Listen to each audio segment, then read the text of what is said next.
ایران نے پاکستان کے خلاف گیس پائپ لائن پروجیکٹ کے تنازع کو لے کر عالمی عدالت انصاف میں جانے کا فیصلہ کر لیا ہے۔ کوئی تھوڑی سی شرم، کوئی تھوڑی سی حیا ہوتی ہے اگر ہم اپنے دوست ملکوں سے اسی طرح اپنے تعلقات بگاڑتے رہیں گے، اگر ہم بین الاقوامی معاہدے کر کے اسی طرح بیک آؤٹ کرتے رہیں گے تو ہمیں دنیا میں سوائے ذلت کے، رسوائی کے اور مزید دھکوں کے اور کچھ نہیں ملے گا۔ ریکوڈیک والا تنازع، آپ چاہے عمران خان کو برا کہیں، چاہے بہت برا کہیں، چاہے آپ اسے غدار کہیں، چاہے آپ اسے دہشت گرد کہیں، ملک دشمن کہیں، جو آپ کا دل کرتا ہے آپ کہتے رہیں، لیکن ریکوڈیک کا تنازع عمران خان صاحب نے طیب اردوان صاحب کی منتیں کر کر کے بہت سال میں حل کروایا تھا۔ اس کا کریڈٹ بہرحال انہیں جاتا ہے۔ پاکستان کو اربوں نہیں کھربوں روپے کا جو جرمانہ تھا وہ ریکوڈیک کمپنی کو دینا پڑنا تھا۔ اپنے بجٹ سے بھی زیادہ پیسے اس جرمانے کے دینے پڑنے تھے۔ اگر وہ نہ دیتا تو وہ انٹرنیشنلی ڈیفالٹ قرار دے دیا جاتا۔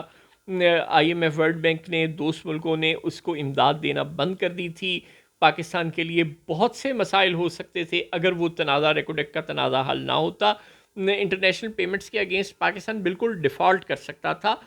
اور دنیا کے کسی انویسٹر نے پاکستان میں نہیں آنا تھا۔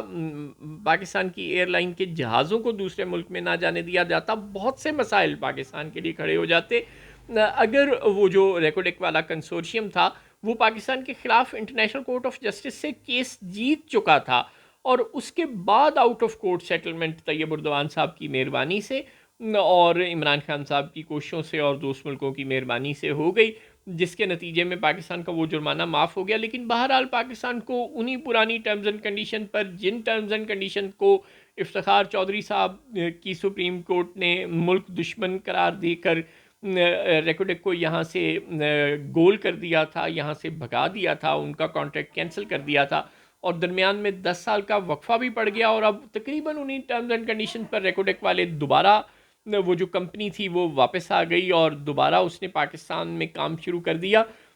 تو 10 سال بھی ہمارے ضائع ہو گئے۔ کوئی معاہدے کی نئی ٹرمز اینڈ کنڈیشن جو ہم چاہتے تھے اچھی والی اپنی مرضی کی، وہ بھی ہمیں نہ ملی۔ اب یہی کام شاید ہمارے ساتھ یہاں بھی ہونے جا رہا ہے۔ اللہ نہ کرے کہ ایسا ہو، لیکن ظاہر ہے کہ ایران کے ساتھ ہمارا معاہدہ ہوا تھا، اب ہم اس سے بیک آؤٹ اگر امریکہ کے دباؤ میں آ کر کرتے ہیں تو اس کا الٹیمیٹلی نقصان ہمیں ہی بھگتنا پڑے گا۔ خدا نخواستہ پھر انٹرنیشنل کورٹ آف جسٹس سے اگر ہمارے خلاف اس کیس کا فیصلہ آ گیا تو پھر ہمیں کروڑوں اربوں ڈالر کے جرمانے کا سامنا کرنا پڑ سکتا ہے، اور پاکستان کی معیشت ایسے جرمانے ادا کرنے کی کسی بھی صورت پوزیشن میں نہیں ہے۔ اسحاق ڈار صاحب جو کہ وزیر